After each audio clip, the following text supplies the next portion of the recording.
Okay, so what does your monthly budget actually look like? How much do you think you spend per month living in the Dominican Republic? Well, I do have a unique situation. Living up in the mountains, there's not a lot of people, there's not a lot of expats up here. So I mean, my rent is like I said, it's about 110, $120 for my house. Hmm. I've got a little casita that we're renting that was just used for storage, like a little one room thing. Excuse me, that I fixed up. And that I pay like $50 a month for. Okay. My son lived there for a year, Wow. which was great. And now I rent it out every once in a while. But that's just a little casita sitting there. So I'm looking at about $150 for both places.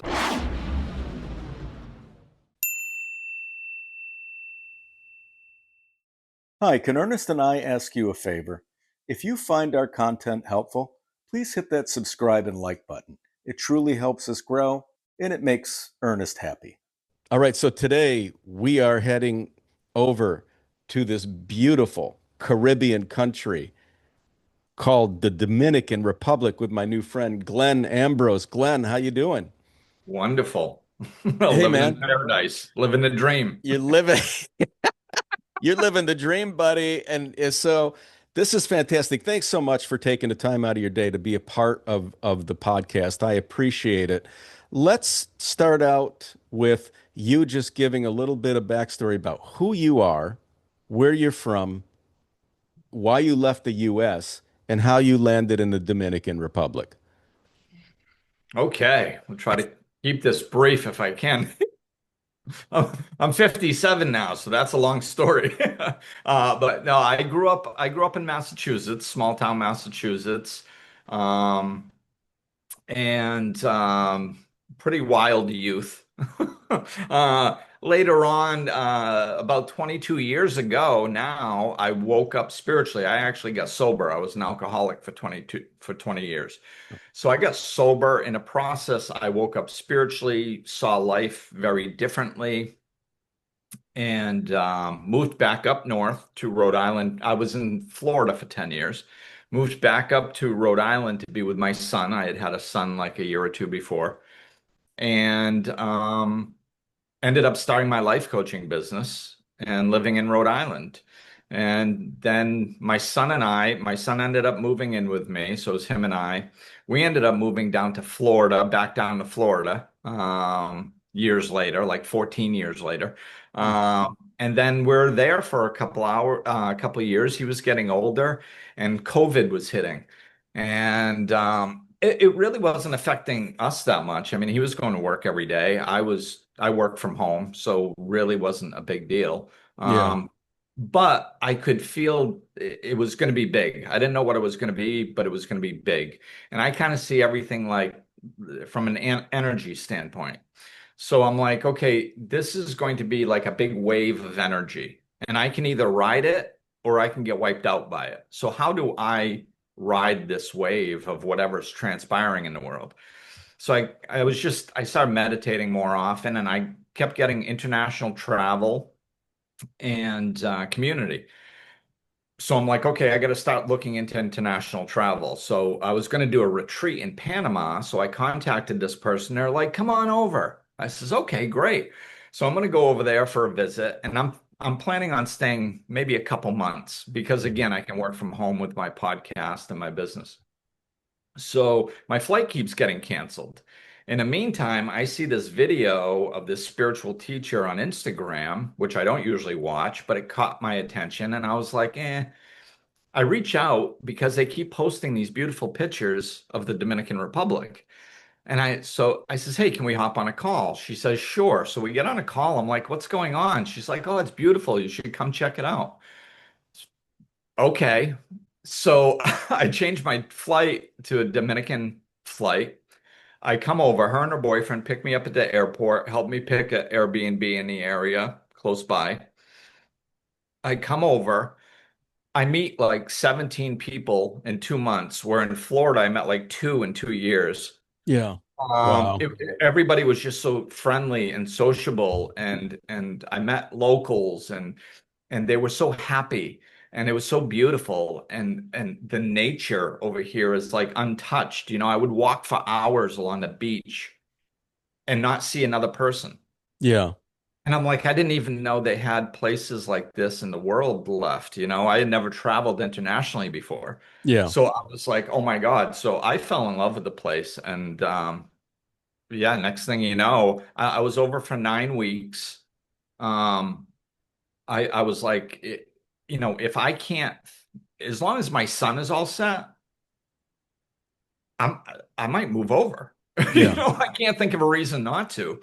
So I made sure he was all set. He was like just stepping into his independence. He's like, "Go, Dad. I'm Hmm. I'm good, man. I got this." So, and he was thriving with this new independence he had at his age in the late teens. So I was like, "All right." So I moved over, and Hmm. 7 weeks later. So Okay. I Wow. visited for 9 weeks, and then I went back, and 7 weeks later, I moved over.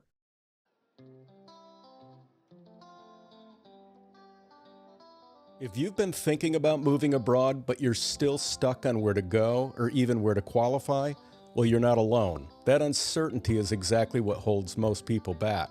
That's why we created our Ideal Destination Finder, a simple 25-question assessment designed to cut through the noise. It looks at your lifestyle, budget, goals, and preferences and gives you your top 3 best fit countries to move to. No more guessing, no more endless research, just clear, personalized direction that saves you time, money, and a lot of frustration. And if you're that kind of person that wants more clarity, someone to talk things through with, I offer one-on-one consultations where we can map this out together based on your exact situation. If you're ready to move forward, head over to adventurefreaks.com. You can scroll down a little and you'll see the ideal destination on the left. Just click it and get started. On the right, you can book a consultation with me. Pick a time that works for you. It's that simple. We'd love to help you finally get clear and take the next step.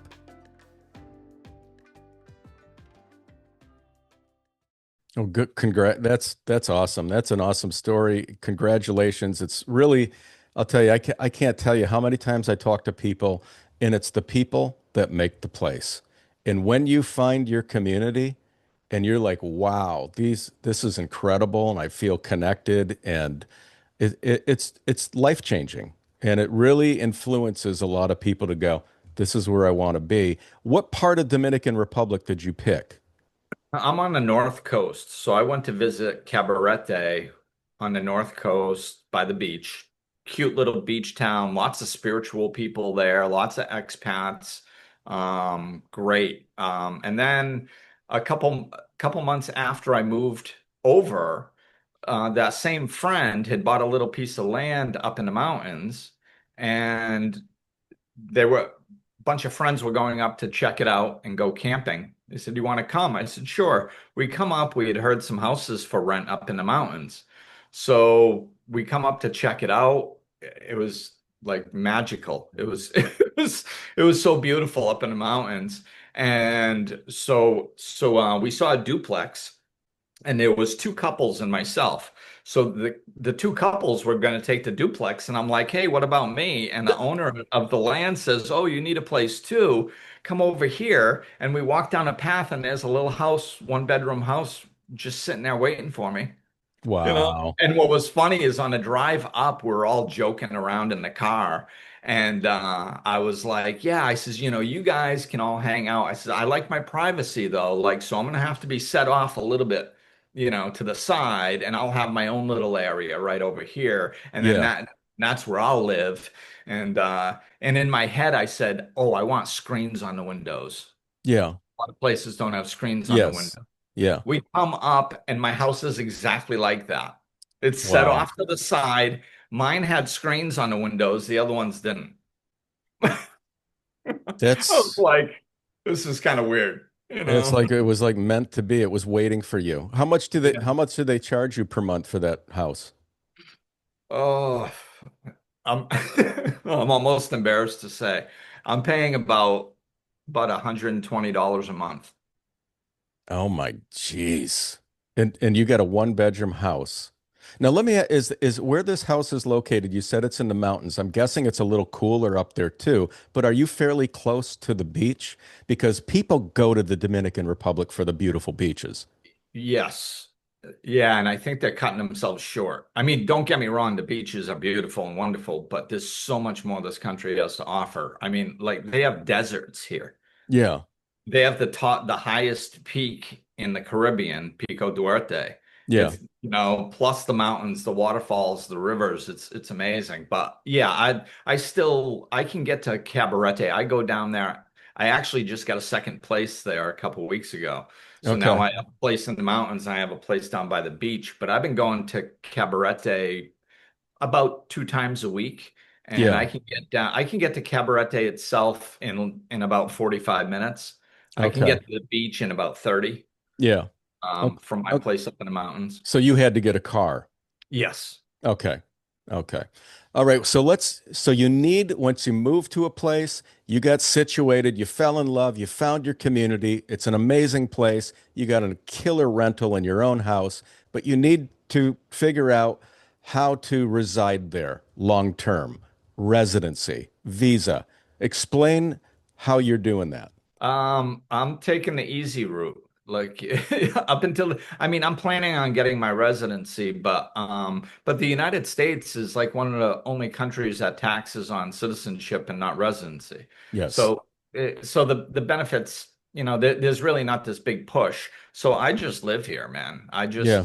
And then whenever I leave the country to go back to visit the US, I just pay an overstay fee, Okay. which is fairly minimal. It could be it might be around $150 after a year, Okay. you know. Yeah. So, Okay. so it's nothing, and usually I'll visit. I've stayed here for about a year and a half, I think, before without going back. But usually now I'm visiting like every 6 months. So it's Yeah. probably, I don't know, 80 or $90 or something for six Yeah. months. So that's kind of like that's a unique kind of loophole in Dominican Republic. It's not illegal, but a lot of people, what you do, Glenn, do you just fly in and they give you like a tourist visa? Is that what it is? Is it a tourist There visa? is there's no visa. That's just It crazy. takes 5 minutes. That is so easy. So there's no income threshold, there's no visa. Dominican Republic is very easy to just go, fly in, live. Yeah, I mean, I've been living here for over 5 years, and that's exactly what I did. Yeah. It was no different than when I came over to visit. The Yeah. first time I stayed for 9 weeks. Yeah, I yeah. never traveled internationally, so I didn't know what I was doing. I Yeah. just, Wow. I just booked No. a flight. I came over, and then 9 weeks later, I left. For not traveling anywhere, you picked the ideal place. Okay, so what does your monthly budget actually look like? How much do you think you spend per month living in the Dominican Republic? Well, I do have a unique situation. Living up in the mountains, there's not a lot of people, there's not a lot of expats up here, because I'm up in the Campo, man. This is the poor area. This is the real DR with the low income and all this stuff. So I mean, my rent is like I said, it's about 110, $120 for my house. Hmm. I've got a little casita that we're renting that was just used for storage, like a little one room thing, excuse me, that I fixed up. And that I pay like $50 a month for. Okay. My son lived there for a year, uh, Wow. which was great. And now I rent it out every once in a while. But that's just a little casita sitting there. So I'm looking at about $150 for both places, 160 up here in the mountains. Yeah. Then I'm doing some business stuff. The North Coast is actually exploding right now. Over Yeah. the next 10 years, it's going to be insane. So I'm going to be spending more time in Cabarete down by the beach. So I rented another place. I got a furnished little 1 bedroom apartment for $250. So Okay. basically, I'm paying $400 a month rent, and I have a place in the mountains, a casita to rent, and an apartment down by the beach. That's crazy. Well, what do you charge? What do you pay per month for like groceries and utilities and eating out? Overall, all in, how much you think you budget per month? Uh, Maybe $1,000 a month. Jeez, with, I with mean, three really. places, and you have three places in the DR. That is Yeah, so it's like I crazy. said, that's kind of hard to duplicate. I mean, I've been here a lot, I fell into a good situation. Even the I mean the one bedroom down in Cabarete for 250 a month, Yeah, that's that's pretty rare. I mean, yeah. you can don't get me wrong, you can find them. It's just, you know, that it's a good deal. No, it's amazing. This is really impressive, and I think it's so awesome that your son is having this experience with you, gets to live there, learn Spanish, live in a different country. It's really a gift to give him. It's truly remarkable. I just love it. Totally agree. He's Yeah. like, I mean, he lived over here for a year and he's back in the States now. And like, he's just like, he's different, because Yes. he knows that it's from here. Yes. He was doing plumbing and we built, there's a little school up here in the mountains. And we raised a little bit of money and built a little bathroom because they were going to the bathroom in a hole cut in a piece of plywood Yes. and canceling school when it was rainy because it was too slippery to get to the outhouse. So Yeah. we built them a new one and he was doing the plumbing, so he did it and driving over here and every once in a while in the States he's like, Dad, I don't get stressed out anymore. He's like, because like the life I lived over there was so different Oh, that's compared to here. He's like, it's just this stuff driving. I don't get road rage. He's like, I used to. I don't anymore. It's like yeah. it's fine. When I have to do something at work, I don't get overwhelmed. I Yeah. did a whole bathroom with no tools, just about. He's like, so I can figure out my way around anything now, you Well, you know? know what? That kind of thing and what your experience too, Glenn, it changes people. Living abroad, living in a different country, I think it makes most people better.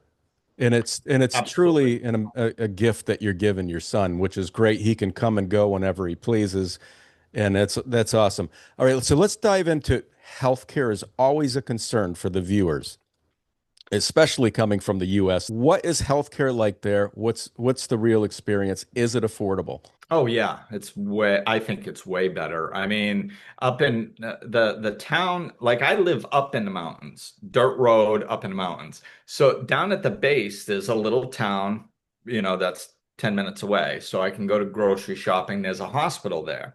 That hospital, not, they have different hospitals. Some are free and some are not. So the hospital here is free. So like you just walk right in and they take care of you. Like I hit my head on my trunk one day and split my head open, and I just walked in and I pointed at my head and I was going, no bueno. And they start laughing at me.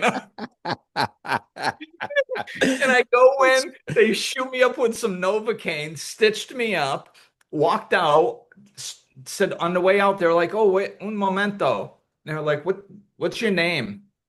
What's your birthday? Wrote it down on a piece of paper and I walked out. I didn't pay a dime. 10 minutes in and out. yeah, yeah, Like I mean, it's incredible. just so I mean that part's good. I did have a minor eye surgery. Yeah, What I recommend with the healthcare is if you're going to do something big, maybe go to one of the bigger cities like Santiago. yeah. I go to Santiago, it's like an hour from my house.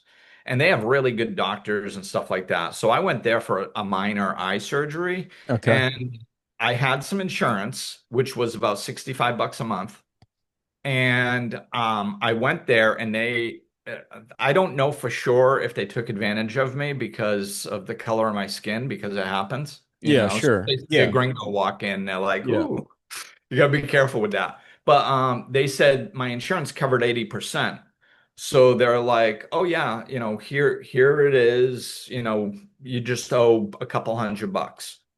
And I yeah. was like, oh, okay, great.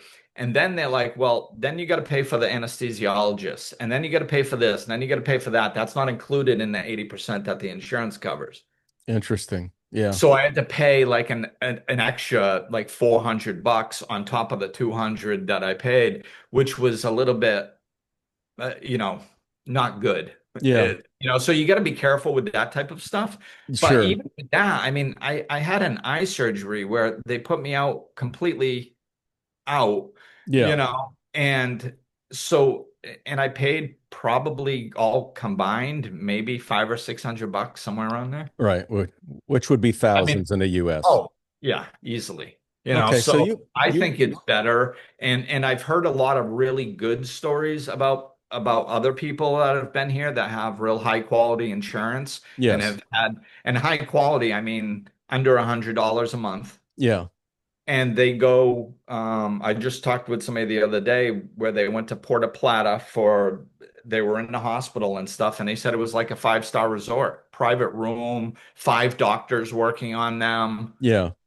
It Wow. was a phenomenal experience You mentioned $65 a month for insurance. Did you get insurance in the Dominican Republic or is it an international insurance? in the Dominican Republic. All right, great. Next is what surprised you the most about living there? I don't know if it surprised me or if it's hard to get things done over here. Okay. They're not big on working. They're not big on consistency. They'll Mhm. be on their way, and then all of a sudden it's, they just don't show, and you don't know why. Yeah. That happens. That can happen regularly.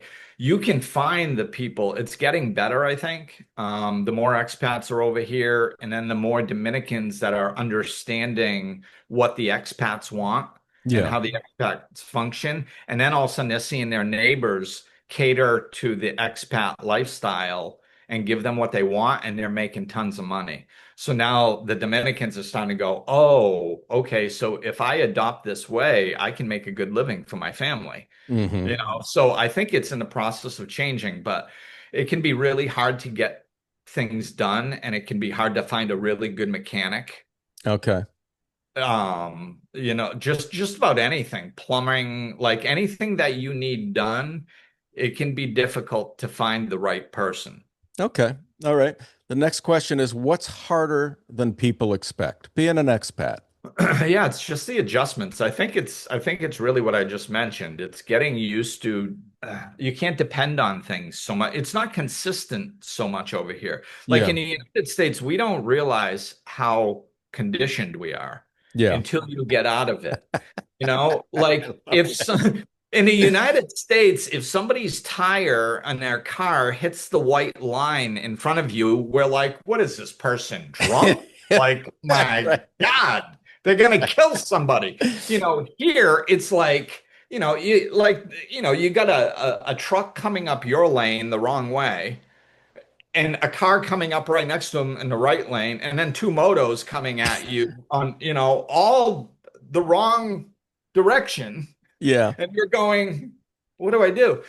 So it's little things like that, just kind of getting used to the way things are over here. People are Yeah. laid back and they're like, tranquilo, man, Yeah. tranquilo. It's Yeah. okay. Yeah. You know? Yeah. And once you drop into that vibe, it is okay, like Yeah. it all works out.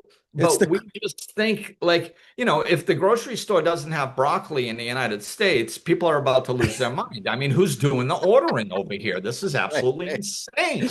Like, and over here, it's like if you see something on a grocery store shelf and you're thinking about buying it, grab it, because it might not be there tomorrow, and they sure. might not restock it for another 3 years. Yeah. Don't know.